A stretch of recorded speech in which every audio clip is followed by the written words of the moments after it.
அல்லேலூயா. வேத புஸ்தகத்தை எல்லாரும் எடுத்துக்கொள்வோம். சகரியா 2:8 வாசிக்க கேட்போமா?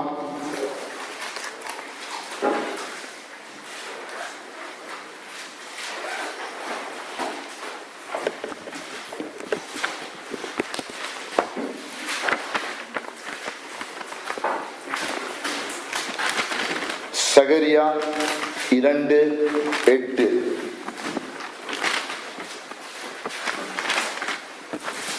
சிறிய தீர்க்கதரிசன புத்தகம், பழைய ஏற்பாடு, 1092வது பக்கம்.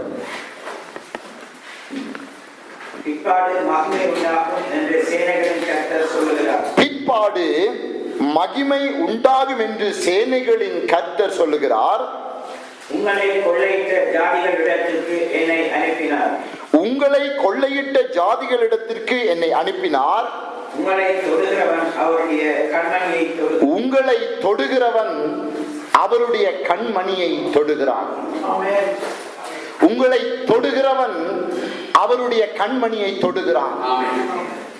ஆண்டவருடைய பாதத்துல உங்களுக்காக ஜெபித்த பொழுது, காத்திருந்த பொழுது ஆண்டவர் சொன்னார், இந்த பிள்ளைகள் என்னுடைய கண்மணிகள் என்று ஆண்டவர் சொன்னார். அல்லேலூயா. இந்த கண்மணிகளோடு சில காரியங்களை பேசும்படியாக கர்த்தர் சில காரியங்களை குறித்து என்னோடு பேசியிருக்கிறார். அதைத்தான் நாங்கள் சுருக்கமாய் நாங்கள் பார்க்க போகிறோம். தலைகளை தாழ்த்தி ஒப்பு கொடுத்து நாங்கள் ஜெபிப்போமா? அன்பும் மனதுருக்கமும் வல்லமையும் நிறைந்த எங்கள் பரலோக பிதாவே, நாங்கள் உம்முடைய கண்மணிகள் என்று நீங்கள் சொல்லுகிறபடியினாலே ஸ்தோத்திரம் ஐயா. இந்த நல்ல நாளிலே நான் கண்மணிதான் ஆண்டவரே, நீர் இமையாக இருக்கிறீர் அல்லவோ, நான் கண்மணி, நான் எப்படி இருக்க வேண்டும் என்பதை குறித்து இந்த நல்ல நாள்ல நீர் எங்களோடு பேசுவீராக. உம்முடைய ஒவ்வொரு பிள்ளைகளோடும் பேசி ஒவ்வொரு பிள்ளைகளையும் நீர் பலப்படுத்துவீராக. இயேசுவின் நாமத்துல ஜெபிக்கிறேன் ஜீவனுள்ள நல்ல பிதாவே, ஆமென். ஆண்டவர் என்ன சொன்னாராம்? உன்னையும் என்னையும் பார்த்து என்ன சொல்லுகிறாராம்? நீங்கள் என்னுடைய கண்மணிகள் என்று சொல்லுகிறார். அல்லேலூயா. ஆனால் அதற்கு முன்பதே ஒரு சில காரியங்களை இந்த சகரியா புஸ்தகத்துல நான் உங்களுக்கு காண்பிக்க விரும்புகிறேன். அவர் ஏன் உங்களை பார்த்து கண்மணிகள் என்று சொல்லுகிறார் என்கிற அந்த காரியத்தை நீங்கள் முதல் அறிந்து கொள்ள வேண்டும். அல்லேலூயா. நீங்கள் தெரிந்து கொண்டால் தான் உங்களுக்கு தெரியும் நான் இயேசுனுடைய அந்த கண் இமைக்குள்ளே கண்மணியாய் இருப்பதற்கான காரணம் என்னவென்று சொல்ல ஒரு சில வசனங்களை இந்த இடத்துல காண்பித்து மிகுதி காரியங்களுக்குள்ளாய் கடந்து செல்ல போகிறோம். ஆகவே சகரியா இந்த 2வது அதிகாரம் இந்த 1வது வசனத்தை நான் வாசிக்கிறேன், கவனியுங்கள். நான் என் கண்களை ஏறெடுத்து பார்த்தபோது இதோ தன் கையிலே அளவு நூல் பிடித்திருந்த ஒரு புருஷனை கண்டேன். அளவு நூல் பிடித்திருந்த ஒரு புருஷனை யார் காண்கிறதாம்? இந்த சகரியா தீர்க்கதரிசி காண்கிறார். அளவு நூல் என்று சொல்லப்படுகிற பொழுது தூக்கு நூல் ஒன்று இருக்கிறது. தூக்கு நூல் என்ன தெரியுமா? அது வானத்துக்கு நேராக, அது நேராய் போக வேண்டும் என்பதற்காக பிடிக்கப்படுகிறது தான் தூக்கு நூல். அதை வைத்துத்தான் ஒரு பில்டிங்கை கட்டி கொண்டு போவார்கள். அது வளைந்தால் இடிந்து அப்படியே விழுந்து விடும். ஆனால் இங்கே தூதன் வைத்திருக்கிற என்ன தெரியுமா? ஒரு அளவுகோல் வைத்திருக்கிறாராம். என்ன வைத்திருக்கிறார்? அளவுகோல் வைத்திருக்கிறார். இந்த அளவுகோல் எதற்காக அந்த தூதன் வைத்திருக்கிறாராம்? இந்த வேதத்திலே நாங்கள் வாசிப்போம். அடுத்த இந்த வசனங்கள் அடுத்த கீழே தொடர்ந்து வாசிக்கிறேன், கவனிங்கள். நீர் எவ்விடத்துக்கு போகிறீர் என்று கேட்டேன். அதற்கு அவர், எருசலேமின் அகலம் இவ்வளவு என்றும் அதன் நீளம் இவ்வளவு என்றும் அறியும்படி அதை அளக்கிறதுக்கு போகிறேன் என்றார். எருசலேம் எவ்வளவு அகலம், எவ்வளவு அகலம், எவ்வளவு நீளம், அதை நான் அளக்கும்படியாய் நான் போகிறேன் என்று சொன்னால் அதனுடைய காரணம் என்ன? அந்த காரியத்தை நீங்கள் வடிவாய் புரிந்து கொள்ள வேண்டும். கர்த்தருடைய பிள்ளைகளே, எங்களுக்கு கொடுக்கப்பட்ட இந்த வீட்டுக்குள்ளே நாங்கள் இருக்கிறோம்.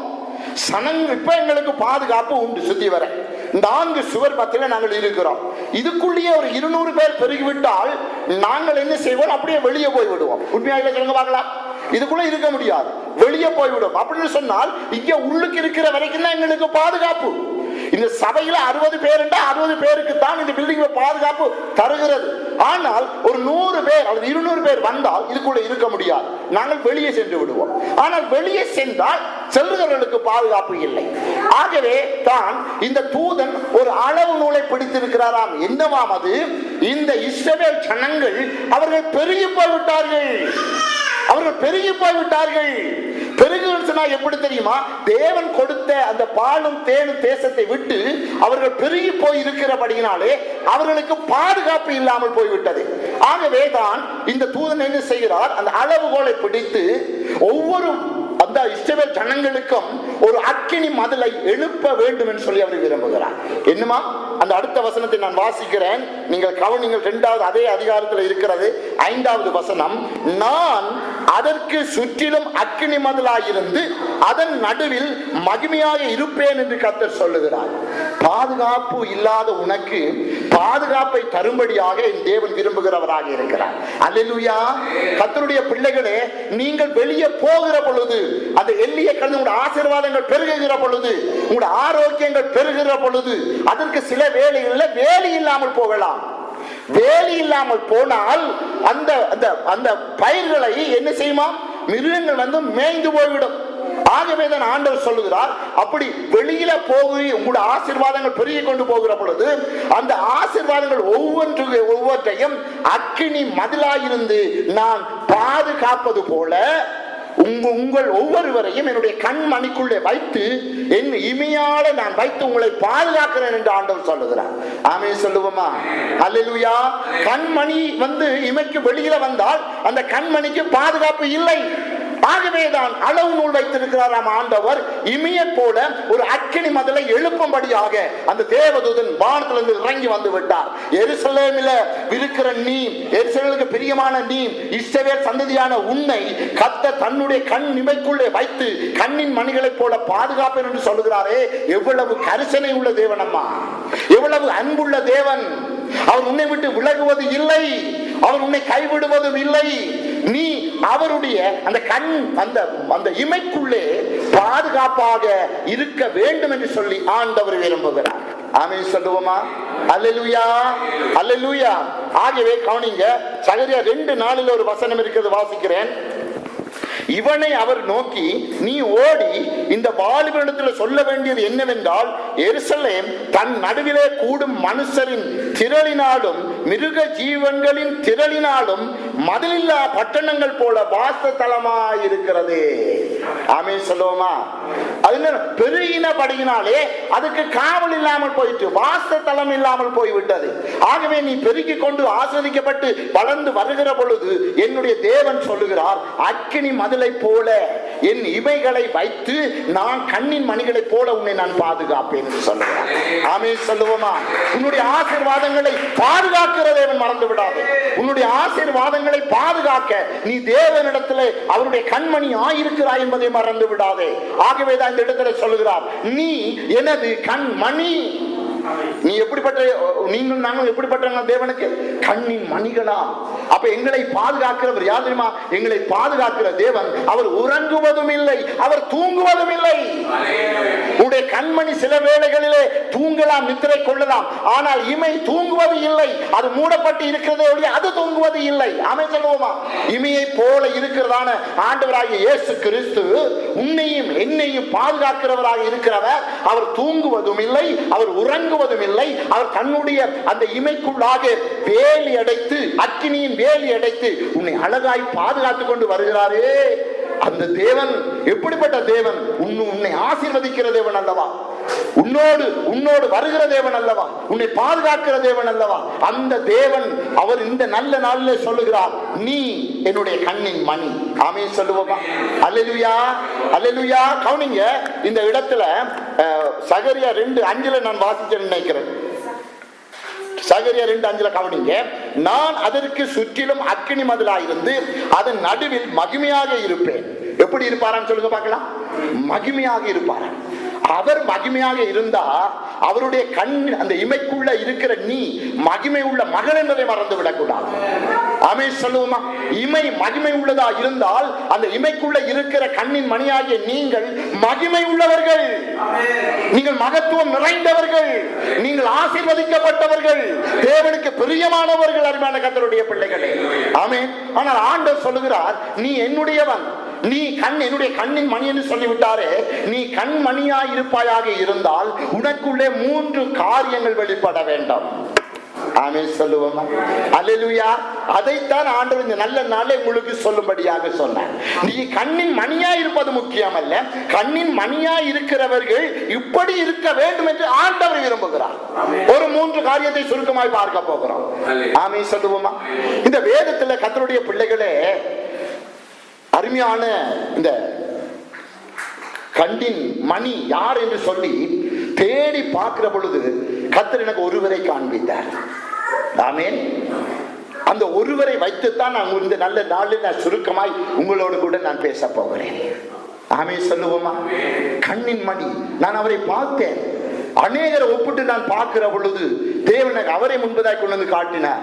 இவன் தான் கண்மணி, கண்மணிக்குரியவன் இவன் தான் சொல்லி ஆண்டவர் காண்பித்தார். ஆகவே அதை கொஞ்சம் நாங்கள் தியானிக்க போகிறோம். ஆமென் சொல்லுவோமா? சுருக்கமாய் தான் பார்க்க முடியும், கண்ணனுக்கு கொண்டு போக மாட்டேன், சுருக்கமாய் நாங்கள் பார்க்க போகிறோம். அது யார் தேவனுக்கு பிரியமான கண்மணியாய் இருந்ததுன்னு சொல்லி பார்த்தால் வேறு யாரும் அல்ல, நம்ம யோபு ஐயா தான் கண்மணியை போல இருந்திருக்கிறார். ஆமென் சொல்லுவோமா? அல்லேலூயா. அவர் கண்ணின் மணியை போல அவர் இருந்தார் என்று சொன்னால் அவருக்குள்ளே 3 காரியங்கள் இருந்தது.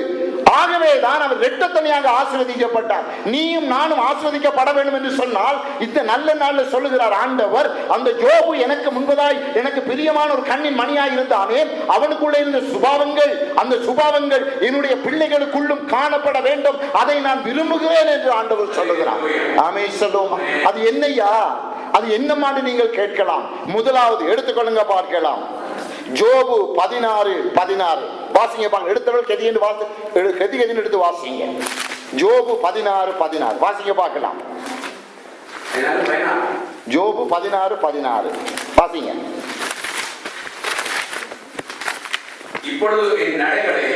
இப்பொழுது என் நடைகளை எண்ணுகிறீர், யோவான் 16:16 யாவா? கவனிங்க 16:16 ஆமென். வாசிக்கமா?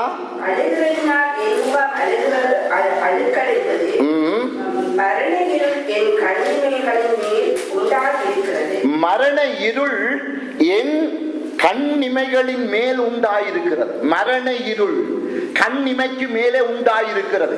கர்த்தருடைய பிள்ளைகளே, இந்த யோபுவை குறித்து நாங்கள் பார்ப்போம் என்று சொன்னால் அவன் எப்படிப்பட்டவனாக ஆண்டவருக்கு முன்பதாய் இருந்தான் தெரியுமா? அவன் தேவனுக்கு முன்பதாய் ஒரு கண்மணியை போல அவன் இருந்தான். கண்மணியை போல இருந்த அவனுக்குள்ள இருந்த நல்ல குணம் என்ன தெரியுமா? அவன் மிகவும் ஆரோக்கியம் உள்ளவனாய் இருந்தான் என்று வேதம் சொல்லுகிறான். என்ன சொல்லுகிறதா? ஆரோக்கியம் உள்ளவனாய் அவன் இருந்தான். ஆகவேதான் அவன் சொல்லுகிறான், இருள் என்னை சுற்றிலும் வெளியே நிற்கிறது, அது உள்ள வரவில்லை. இருள் வெளியே நிற்கிறது, இமைக்கு மேலே நிற்கிறது, அது எனக்குள்ள வரவில்லை, நான் அதற்கு இடம் கொடுக்கவில்லை என்று யோபு சொல்லுகிறான். சிந்தித்து பாருங்கள் கர்த்தருடைய பிள்ளைகளே, அவன் மிகவும் ஆரோக்கியம் உள்ளவனாக இருந்தான் என்று வேதம் சொல்லுகிறது. எல்லாவற்றிலும் ஆரோக்கியம் உள்ளவனாக இருந்தான், சகலவற்றிலும் ஆரோக்கியம் உள்ளவனாக இருந்தான். ஆரோக்கியம் எதை குறிக்கிறது தெரியுமா? பரிசுத்தத்தை குறிக்கிறது. பரிசுத்தம். இந்த உலகம் பாவத்தில் நிரப்பப்பட்டு தான் இருக்கிறது. ஆனால் இந்த உலகத்திலே அந்த யோபு வாழ்ந்திருக்கிறாராம். அவருடைய வாழ்க்கையில வாழ்ந்த நாட்களிலே அவர் சொல்லுகிறார், எல்லா இருளும், எல்லா அந்தகாரமும், எல்லா பாவமும் என்னை நெருக்கவில்லை, எனக்குள்ள வரவில்லை, அது வெளியே இருந்தது என்று சொல்லுகிறார் இந்த வசனத்திலே. ஆமென் சொல்லுவோமா? கர்த்தருடைய பிள்ளைகளே, பாவம் எங்க வந்து இருக்கிறது உங்களிடத்துல? எந்த இடத்துல நீங்க சிந்தித்து பாருங்கள், நீங்கள் ஆராய்ந்து பாருங்கள். ஒரு விஷயம், பாவம் வெளியே நிற்கிறதா, உள்ள நிற்கிறதா? ஆனால் யோபு சொல்லுகிறார், அவர் மிகவும் ஆரோக்கியம் உள்ள மனுஷனாய் காணப்பட்டாராம். ஆமென் சொல்லுவோமா?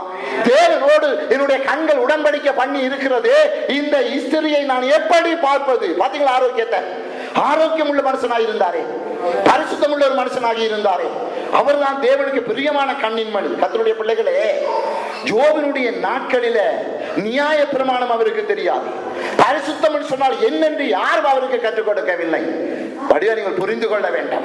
பரிசுத்த ஆவியினுடைய அந்த கிரிகைகள் அவரோடு கூட இருக்கவில்லை. ஆனால் அவர் எப்பொழுதும் தேவனை சார்ந்தவராக ஆரோக்கியம் உள்ள ஒரு வாழ்க்கையை அவர் வாழ்ந்து இருக்கிறார். தேவனுக்கு பயப்படுகிற பயம் அவருக்குள்ள காணப்பட்டிருக்கிறது. ஒரு பரிசுத்தம் அவருக்குள்ள காணப்பட்டிருக்கிறது. ஆமென் சொல்லுவோமா? அல்லேலூயா. ஒரு ஆரோக்கியம், ஒரு பரிசுத்தம். கர்த்தருடைய பிள்ளைகள் எடுத்துக்கொள்ளுங்க பார்க்கலாம். தொடர்ந்து வாசிங்க. 14 இருந்து தொடர்ந்து வாசிங்க பார்க்கலாம். என் கைகளிலே கொடுமை இல்லாதிருக்கையிலும் என் இருவம் சுத்தமாய் இருக்கையிலும் அப்படியாயிற்று. பூமியே என் இரத்தத்தை மூடி போடாதே, என் நலவுகளுக்கு மறைவிடம் உண்டாகாதிருப்பதாக. இப்போதும் இதோ என் சாட்சி பரலோகத்தில், என் சாட்சி பரலோகத்தில் இருக்கிறது.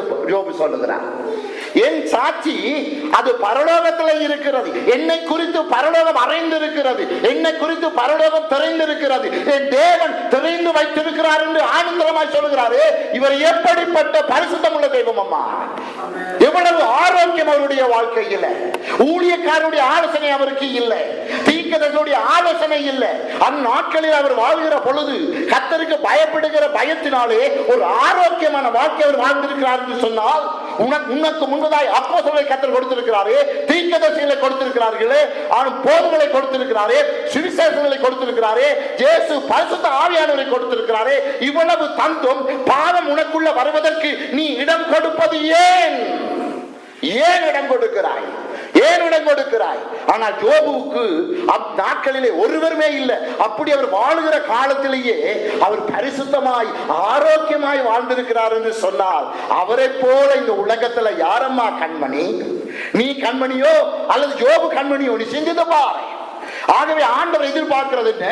நீங்கள் ஒரு யோபுவை போல ஆரோக்கியம் உள்ளவர்களாய், பரிசுத்தம் உள்ளவர்களாய் நீங்கள் எனக்கு முன்னால நீங்கள் இருக்க வேண்டும். அப்பொழுது எனக்கு பிரியமான கண்மணியா எனப்படுவாய் என்று ஆண்டவர் சொல்லுகிறார். ஆமென் சொல்லுவோமா?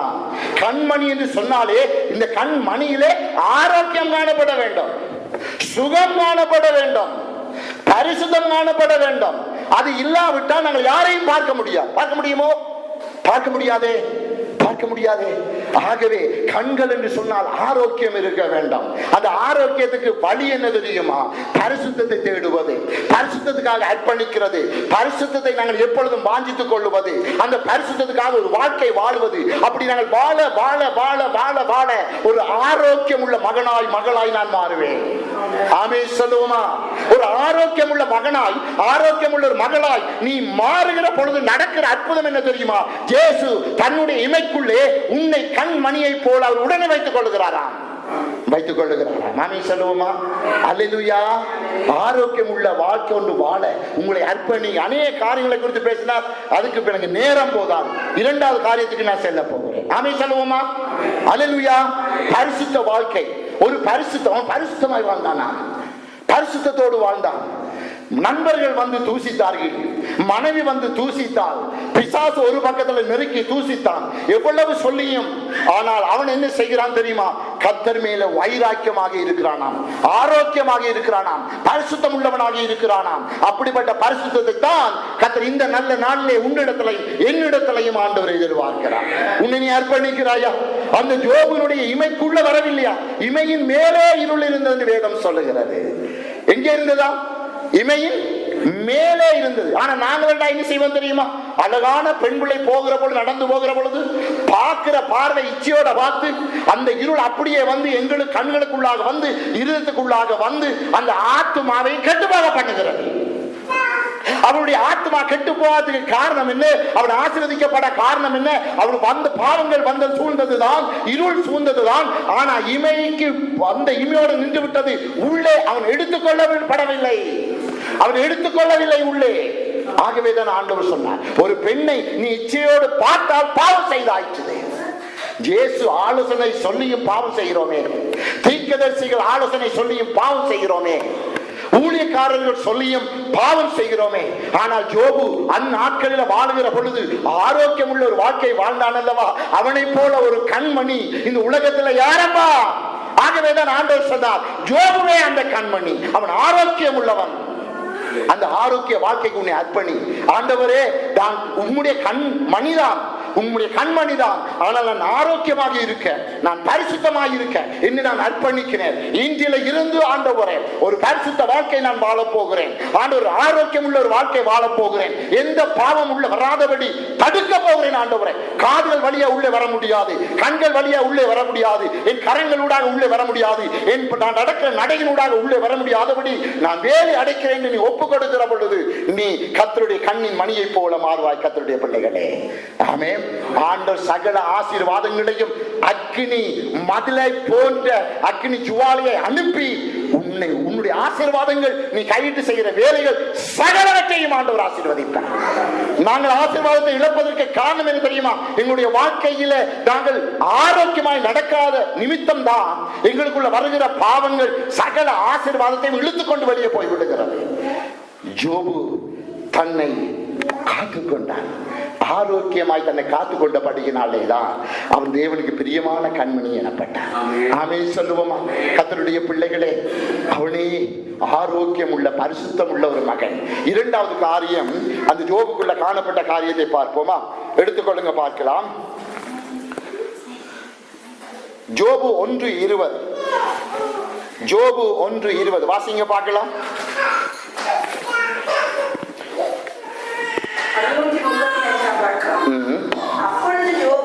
அப்பொழுது யோபு எழுந்திருந்து தன் சால்வையை கிழித்து தன் தலையை, கவனிங்க, அவனுக்கு நெருக்கம், பாடு, போராட்டம், பிள்ளைகளை இழந்து விட்டான், சொத்துக்களை இழந்து விட்டான், மனைவி தூரமாய் நின்று தூசித்துக் கொண்டு இருக்கிறாள், ஆடுகள், மாடுகள், கழுதைகள், ஒட்டங்கள் எல்லாவற்றையும் இழந்து விட்டார். இழந்த நிலைமையிலே யோபு நிற்கிறார். கவனித்து பாருங்கள், மிக முக்கியமான ஒரு காரியம். ஆண்டவர் என்னோடு கூட பேசினதை உங்களுக்கு சொல்லுகிறேன். அவன் எப்படி தேவனுக்கு கண்மணி தெரியுமா? கர்த்தருடைய பிள்ளைகளே, ஆரோக்கியமாய் அவன் இருந்தது மாத்திரமல்ல, பரிசுத்தத்தில் அவன் இருந்தது மாத்திரமல்ல, இரண்டாவது அவன் கண்மணி தான், பார்வை உள்ளவனாயிருந்தான். எப்படி இருந்தா நான் சொல்லுங்க பார்க்கலாம். பார்வை உள்ள கண்மணி இருக்கிறது முக்கியமல்ல, அது ஆரோக்கியமாக இருப்பது முக்கியமல்ல, ஆனால் அதுல பார்வை இருக்கணும், வெளிச்சம் இருக்கணும். கர்த்தருடைய பிள்ளைகளே, இவ்வளவு பாடுகள் பட்டதன் பின்பதாய் அவன் சொல்லுகிற அந்த வார்த்தையை கவனி, நான் வாசிக்கிறேன், கவனிங்க. அப்பொழுது யோபு எழுந்திருந்து தன் சால்வையை கிழித்து தன் தலையை சிதைத்து தரையிலே விழுந்தான். என்ன செய்தானா? தரையிலே விழுந்தான். தரையில விழுந்த யோபு செய்த காரியம் என்ன தெரியுமா? தேவனை பணிந்து கொண்டான். அல்லேலூயா, அல்லேலூயா. நாங்கள் பார்க்கணும், பணிந்த வாழ்க்கையை விட்டுட்டு பாருங்க. அவன் மிகவும் கஷ்டப்பட்டான், துயரப்பட்டான், தலை மேரியெல்லாம் சிதைத்து கொண்டான், குப்பர விழுந்தான் என்றால் நான் பார்க்கலாம் வேதனைப்படுகிறான், தேவனை மறுதலிக்க போகிறானோ என்று ஒரு ஆதங்கம் வருகிற நேரம் கடைசியில வசனத்தில் சொல்லப்படுகிறது, அவன் பணிந்து கொண்டான் தேவனை. இவ்வளவு நடந்தும் அவன் பணிந்து கொண்டான். ஏன் தெரியுமா? அந்த யோபு வெளிச்சம் உள்ளவனாயிருந்தான், பார்வை உள்ளவனாயிருந்தான், தேவனை தரிசிக்கிறவனாக, தேவன் உயிரோடு இருக்கிறார் என்பதை அறிந்தவனாய் அவன் இருந்தபடியினால்தான் அவனுக்குள்ளே ஒரு விசுவாசம் வந்தது. நான் என்ன இழந்தாலும் கர்த்தர் தர வல்லமை உள்ளவர் என்பதை அவன் அறிந்து கொண்டானாம். ஆமென் சொல்லுமா? உங்களுக்கு பாடுகள் வரலாம், போராட்டங்கள் வரலாம், பிரச்சனைகள் வரலாம், தோல்விகள் வரலாம், ஆனால் நீ ஆராதிக்கிற தேவன் உயிரோடு இருக்கிறார். நீ உன்னுடைய கண் மணியிலே நீ அவரை பார்க்க கற்றுக்கொள்ள வேண்டாம். அவரை நீ பார்க்கணும், அவரை நீ பார்க்கணும். உன் ஆயத்தப்படுத்து. நீ கண் மணிதான், பார்வை உள்ளவனாய் இருக்க வேண்டும் என்று ஆண்டவர் விரும்புகிறார். ஆமென் சொல்லுவோமா? அல்லேலூயா. பார்வை எப்படியம்மா வரும்? பார்வை என்று சொன்னால் என்ன தெரியுமா? உங்களுக்கு தெரியுமா? இது வெளிச்சத்தை, வெளியே வெளிச்சம் போகிறது.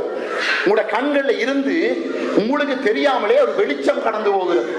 அந்த வெளிச்சம் தான் உன்னுடைய சரீரத்தை தப்புவிக்கிறது.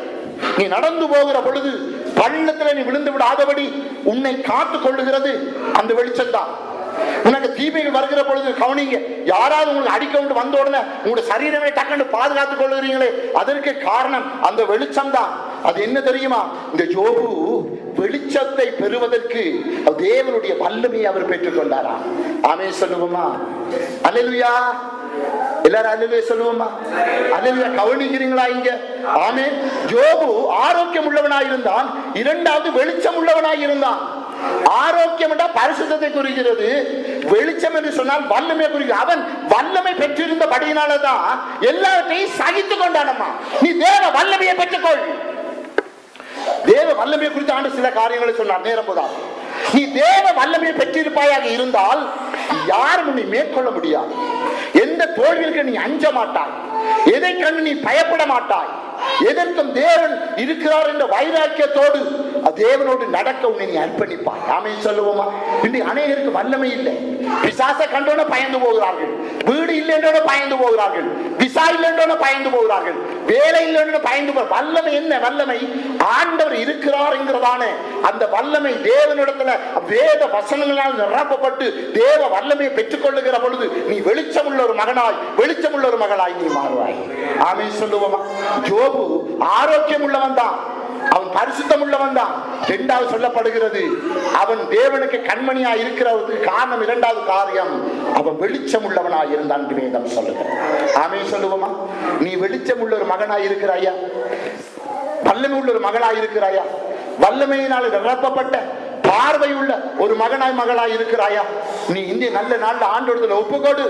நீ வெளிச்சம் உள்ள ஒரு மகனாய் வர வேண்டும் என்று சொன்னால் கர்த்தருடைய வேதமே உனக்கு வெளிச்சத்தை கொண்டு வரும், அவருடைய கட்டளையே உனக்கு வெளிச்சத்தை கொண்டு வரும். ஆகிய உன்னை அர்ப்பணி. ஆண்டவரே, அந்த ஜோபு உமக்கு முன்பதாய் ஆரோக்கியம் உள்ளவனாய் பரிசுத்தம் உள்ளவனாய் இருந்தானே, ஆண்டவரே இரண்டாவது நாங்கள் பார்க்கிறோம் ஆண்டவரே, அவன் மிகவும் பார்வை உள்ளவனாய் இருந்தான், வெளிச்சம் உள்ளவனாய் இருந்தான், வல்லமை உள்ளவனாய் இருந்தான் சொல்லி வேதத்துல பார்க்கிறோமே. அப்படியாக எங்களையும் மாற்றிக்கொண்டு ஒப்புக் கொடுக்கிற பொழுது ஆண்டவர் வேலி அடைத்து உங்களை பாதுகாத்துக் கொள்வார், உங்கள் ஐஸ்வர்யங்களை பாதுகாத்துக் கொள்வார். மூன்றாவது காரியம் நாங்கள் சுருக்கமா பார்க்கிற நேரம் போதாது, ஆகவே கெதியென்று போகிற மூன்றாவது காரியம் எடுத்துக்கொள்வோமா? யோபு 19:27 வாசிங்க பார்க்கலாம். யோபு 19:27 எடுத்தவங்க வாசிங்க பிள்ளைய வாசிங்கம்மா. அவரை நானே பார்ப்பேன், அந்நிய கண்கள் அல்ல, என் கண்களே அவரை காணும். கர்த்தருடைய பிள்ளைகளை கவனிங்க. கண்கள் ஆரோக்கியமா இருப்பது முக்கியம்தான். அப்படி ஆரோக்கியமா இருக்கிற கண்கள் தான் பார்க்கணும், அதுவும் உண்மைதான். ஆரோக்கியமாக இருக்க வேண்டும், பார்க்க வேண்டும் என்று சொன்னால் அந்த கண்களுக்குள்ளே ரத்தம் இருக்கணும். என்ன இருக்கணுமா சொல்லுங்க பார்க்கலாம்? ரத்தம் இருக்கணும். ரத்தம் இல்லாவிட்டால் இரண்டு காரியத்தை நாங்கள் செய்ய முடியாது. யோபுக்குள்ளே என்ன இருந்தது தெரியுமா? அவன் ஆரோக்கியம் உள்ள ஒரு வாழ்க்கை வாழ்ந்தான் வேதம் சொல்லுகிறது. அது மாத்திரமல்ல, அவன் வெளிச்சம் உள்ளவனாய் இருந்தான் என்று வேதம் சொல்கிறது, பார்வை உள்ளவனாய் இருந்தான் வேதம். அதே நேரத்தில் ரத்தம் எதை குறிக்க தெரியுமா? ஜீவனை குறிக்கிறது. வசனங்கள் இருக்கிறது, நேரம் போதாது. ஆமென் சொல்லுவோமா? அல்லேலூயா. அப்போ ரத்தம் இருக்கிறது முக்கியம் அல்ல, ஜீவன் இருக்க வேண்டும். ஆகவே அவன் சொல்லுகிறான், நான் செத்ததன் பின்பதாய், நான் மரித்ததன் பின்பதாய் நான் என்னுடைய கண்கள் அந்த தேவனை பார்க்கும் என்று சொல்லுகிறார் என்று சொன்னால் எப்படிப்பட்ட ஜீவனம் அவருக்குள்ள இருந்திருக்கிறது. உனக்குள்ள அப்படிப்பட்ட ஜீவன் உண்டோ? உன்னால் சொல்ல முடியுமா? உங்களாலும் என்ன சொல்ல முடியுமோ? ஆனா ஜோபு சொன்னாரே, ஜோபு சொன்னாரே, அவர் என்ன சொல்ல தெரியுமா? நான் மரித்ததும் என்பதாய், நான் செத்ததும் என்பதாய், இன்னும் நான் இருப்பேன், அது பூமிக்கு அடியில நான் இருப்பேன், அழுகி போன சூழலே இருப்பேன், ஆனால் என்னுடைய கண்கள் அவரை காணும் என்று சொன்னாரே ஜோபு. எவ்வளவு ஜீவன் உள்ள தேவன் அம்மா அவர். அல்லேலூயா. ஆமென் சொல்லுவோமா? எவ்வளவு ஜீவனுள்ள தேவன் இயேசுவானவர் தன்னை அவர் வெளிப்படுத்தி இருக்கிறார். எவ்வளவு உணர்ந்து இருக்கிறாரமா இந்த ஜோபு. ஜீவன் இருக்க வேண்டும், உனக்குள்ள ஜீவன் இருக்க வேண்டும். நீ ஜீவனுள்ள மகன் என்பதை நீ மறந்து விடக் கூடாது. ஆண்டவருடைய இயேசுடைய இரத்தம் உனக்குள்ள ஓடுவது அல்லவா? ஏன் ஜீவன் இல்லாத ஒரு மகளாக துதிகளிலே ஜீவன் காணப்படுவதில்லை, ஜெபங்களிலே ஜீவன் காணப்படுவதில்லை, ஆண்டவருடைய ஊழியங்களிலே ஜீவன் காணப்படுவதில்லை, கர்த்தருக்கு கொடுக்கிறதுல ஜீவன் காணப்படுவதில்லை, கர்த்தருக்காக எழுப்பி பிரகாசிப்பதில் ஜீவன் காணப்படுவதில்லை. ஜீவனை அர்ப்பணிக்கணும், ஆண்டவர் கொண்ட ஒரு வாழ்க்கை வாழணும். ஜோபு அப்படித்தான் அவர் வாழ்ந்தார். ஆமென் சொல்லுவோமா? ஜீவன், ஜீவன் அவர் சொல்லுகிறார். ஜீவன். உங்களுடைய கண்களில் ஆரோக்கியம் இருக்கிறது முக்கியம் அல்ல, வெளிச்சம் இருக்கிறது முக்கியம் இல்லை, உன்னுடைய ரத்தம் அதுல ஜீவன் இருந்தால்தான். நீ நிரந்தரமாய் வெளிச்சத்தை கொடுக்க முடியும், நீ ஆரோக்கியமாக இருக்க முடியும். ஆகவே ஆண்டவராகிய இயேசு கிறிஸ்து உனக்காகவும் எனக்காகவும் அடிக்கப்பட்டு தன்னுடைய இரத்தத்தை உனக்கு கொடுத்திருக்கிறாரே, அந்த இரத்தத்தினுடைய விலை மதிப்பை அறிந்து கர்த்தருக்கு நல்ல போராட்டத்தை நீங்கள் போராட வேண்டும், கர்த்தருக்காக ஓட வேண்டும், கர்த்தருக்காக எழுப்பி பிரகாசிக்க வேண்டும். ஏன்? நீயே அந்த கண்மணி என்பதை மறந்து விடக்கூடாது. ஆமென் சொல்லுவோமா? அல்லேலூயா. இயேசு உனக்கு இமையாக இருக்கிறார். நீ கண்ணின் மணியை போல இருக்கிறாய். நீ மணியா இருக்கிற நீ எப்பொழுதும் பலம் பெற வேண்டும் என்று சொன்னால் நீ எப்படி இருக்க வேண்டும்? ஆரோக்கியம் உள்ளவளாய் இருக்க வேண்டும், பார்வை உள்ளவளாய் இருக்க வேண்டும், ஜீவன் உள்ளவளாய் இருக்க வேண்டும். ஆமென் சொல்லுவோமா? அல்லேலூயா. சுவிசேஷ ஊழியத்துக்கு போகிற பொழுது பாத்தீங்கன்னு சொன்னா தங்களுடைய ஜீவனை அர்ப்பணித்து ஊழியம் செய்ய மாட்டார்கள். துதிக்கிற பொழுது பாத்தீங்கன்னா தங்களுடைய ஜீவனை கொடுத்து பாட மாட்டார்கள். ஜெபிக்கிறேன்னு சொன்னால் ஒருவருக்கு தங்களுடைய ஜீவனை கொடுத்து அழுது கர்த்தருடைய சமூகத்துல புலம்ப மாட்டார்கள். கவனித்து பாருங்க, பார்க்கலாம். எப்படி நீ கண்மணி ஆக முடியும்? எப்படி நீ கண்மணி ஆக முடியும்? ஜோபு அவன் என்ன செய்தான் தெரியுமா? ஜீவன் உள்ளவனாக இருந்தான். யாரும் சொல்லிக் கொடுக்கல, யாரும் கற்றுக் கொடுக்கல. அவன் தன்னை பரியாசம் பண்ணுகிற நண்பர்களுக்காக தேவனிடத்துல கண்ணீரோடு ஜெபித்த பொழுது மீண்டும் அவன் ஆசீர்வதிக்கப்பட்டான் சொல்லி வேதம் சொல்லுகிறது. வேதம் சொல்லுகிறது அவன் ஜீவனை கொடுத்து தன் நண்பர்களுக்காக பரிதபித்தானே, அதே பரிதப்பு உள்ள கண்மணியாய் நீ மாறுவாயா? இவ்வளவு தீங்குகளை நண்பர்கள் செய்கிறார்களே, ஒரு நன்மையும் அவர்கள் செய்யவில்லை, ஒரு நன்மையும் செய்யவில்லை. 2வது அதிகாரத்தில் வந்து ஆரம்பித்ததுதான் 41வது அதிகாரம் வரையிலும் ஏட்டிக்கு போட்டி பேச்சு தான், கதை தான். அவனை துன்புறுத்தினதா பிச்சம். ஆனா அவன் சோர்ந்து போகவில்லை, சோர்ந்து போகவில்லை. அவன் திடமனதாக இருந்தான் என்று வேதம் சொல்லுகிறது. ஆரோக்கியமாக இருந்தான், பார்வை உள்ளவனாய் இருந்தான், ஜீவன் உள்ளவனாய் இருந்தபடினாலே எதற்கும் அவன் அஞ்சவில்லை. முடிவு பரியந்தம் நிலைத்திருந்து கடைசியாக நண்பர்களுக்காக ஜெபித்தானே. உனக்கு அப்படி பிரச்சனைகள் வருகிற பொழுது ஜெபிக்கிறதுக்கு, ஜீவனை கொடுத்து ஜெபிக்கிறதுக்கு நீ ஆயத்தமா? உன்னால் அது முடியுமா? சிந்தித்து பாருங்க, சிந்தித்து பாருங்க. ஜோபுவே அந்த கண்மணி. ஆமென் சொல்லுவோமா? அல்லேலூயா. சரி, இன்னும் ஒரு வசனத்தை வாசிப்போம். மத்தேயு 18:9 வாசிங்க. டைம் ஆயிட்டது, நாங்கள் ஒப்பு கொடுத்து நாங்கள் ஜெபிக்க போகிறோம். வாசிங்க கதியன்.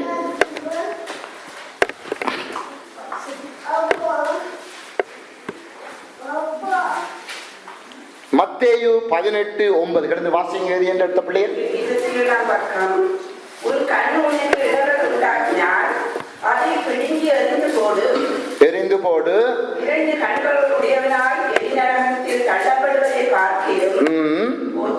ஒற்றை கண்ணனாய் ஜீவனுக்குள் பிரவேசிப்பது, ஜீவனுக்குள் பிரவேசிப்பது எவ்வளவோ மேன்மை, எவ்வளவோ மேன்மை. நீ பாவம் செய்து, நீ தப்பு செய்து 2 கண்ணோடு கூட உன்னுடைய ஆத்மா நரகத்தில் போய் வேதனை படுவதை பார்க்கிறோம். நீ ஜீவிக்க வேண்டும், உனக்கு ஒரு கண் இருந்தால் போதும். நீ ஜீவனுள்ள ஒரு மகனாய் இருக்க வேண்டும். ஒரு காது இருந்தால் போதும், ஒரு கால் இருந்தால் போதும், ஒரு கை இருந்தால் போதும் என்று ஆண்டவர் அங்கலாக்கிறார்கள். ஏன் தெரியுமா? உண்மையிலே கரிசனை உள்ளவராய் இருக்கிறார். அவர் உண்மையிலே கரிசனை உள்ளவராய் இருக்கிறார். எரிந்து போட்டு விடு, எரிந்து போட்டு விடு. ஜீவனுள்ள